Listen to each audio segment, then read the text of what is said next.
ছোটু যা বলল তাতে সবাই থ হয়ে গেল।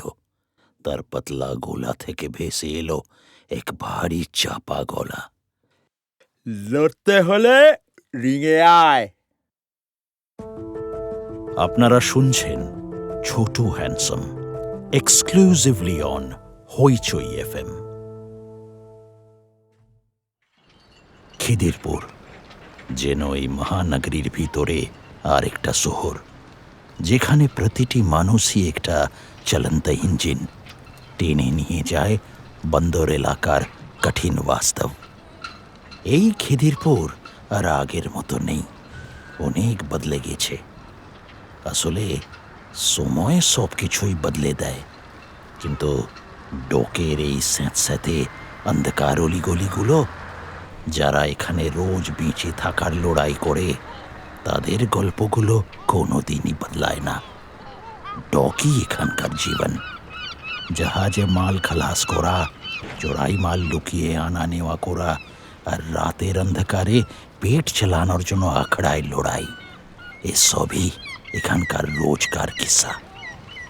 এই আলিগলিগুলোই ছিল আমাদের বাড়ি। আমি, শিবু, করিম, লাট্টু, বিলাসী, আমাদের সবার বাড়ি। এই ধুলো মাখা রাস্তাগুলোই ছিল আমাদের একমাত্র আস্তানা। হো, বলা হয়নি, আমার নাম বিলাল। সবাই বলে বিল্লু চাচা। ছোটবেলা থেকেই জিমে কাজ করে বড় হয়েছি। টাইগার জিম এই বন্দর এলাকার একমাত্র জিম। এখানে সবাই নিজেকে বাঘের বাচ্চা বানাতে আসে। এই এলাকার ছেলেরা পুরা দিন এখানে নিজেকে তৈয়ার করে রাতের ফাইটের জন্য। রাত নামলে এই জিম বদলে যায় একটা লড়াইয়ের আখড়ায়। তাকতের মোল ভাও চলে, মানুষের জীবনের বলি লাগায় সবাই। যার তাকত যত বেশি, তার দাম তত বেশি। এখানে রোজ কত খোয়াব ভাঙে গড়ে। কেউ এখানে নিজের পেহচান তৈরি করার জন্য লড়ে, আবার কেউ লড়ে জীবন যুদ্ধে টিকে থাকার জন্য। কলকাতা শহরের আর 5টা জিমের থেকে আলাদা এই টাইগার জিম। আর এই জিমটাই হলো আমার জিন্দগির সবসে পুরানা আর বড়া হিস্সা।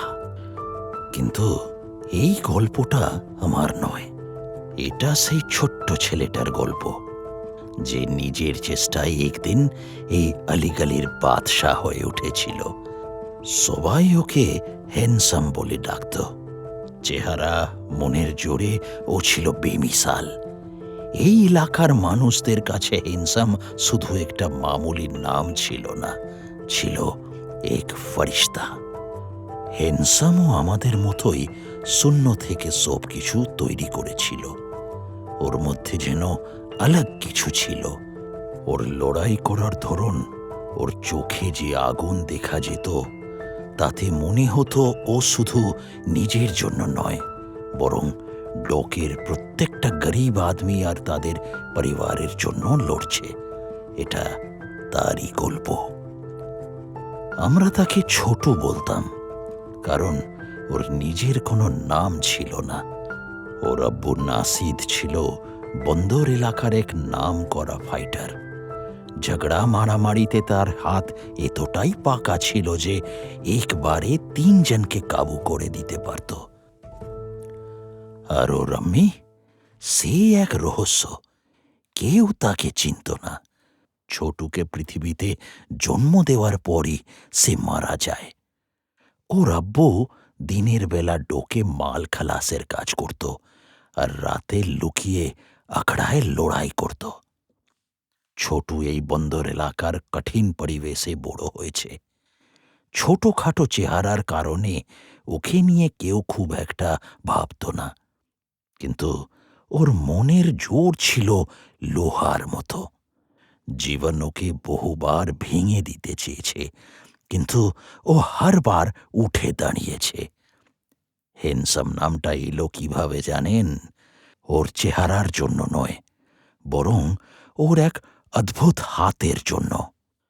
ওর বাঁ হাত ছিল একেবারেই অচল, কিন্তু মাঝে মাঝে হঠাৎ করেই সেটা নড়াচড়া শুরু করত। মনে হতো যেন সেটিরও আলাগ একটা মাথা আছে। আপনি আপ এদিক ওদিক জিনিস ফেলে দিত, লোকজনকে ধাক্কা দিত আর নানা রকম ঝামেলা পাকাতো। লোকেরা সেই অদ্ভুত হাতের জন্য ওকে হ্যান্ডসাম ডাকতে শুরু করলো। আর সেই হাতটি একদিন ওকে এক বেনামি বাচ্চার থেকে বানিয়ে তুলল এই এলাকার বেতাজ বাদশা। আমার এখনো সাফ মনে আছে, এ যেন গতকালের কথা। তখন ছোট মাত্র 19, ডোকের অলিগলিতে ঘুরে বেড়ানো এক মাসুম ছেলে।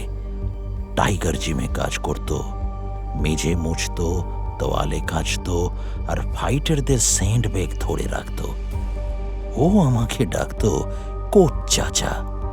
আমি বলতাম, আমি কোচ না রে, জিমের ছোটখাটো কাজ করি মাত্র। কিন্তু ও হাসত আর বলতো, তাতে কি কোচ চাচা, তুমি আমার জন্য সেরা। ডোকের এই এলাকায় গুন্ডামি নতুন কিছু নয়। বন্দরের মাফিয়ারা সব কিছু নিজেদের দখলে নিতে চায়। তারা জিম বন্ধ করার হুমকি দিয়েছে অনেকবার।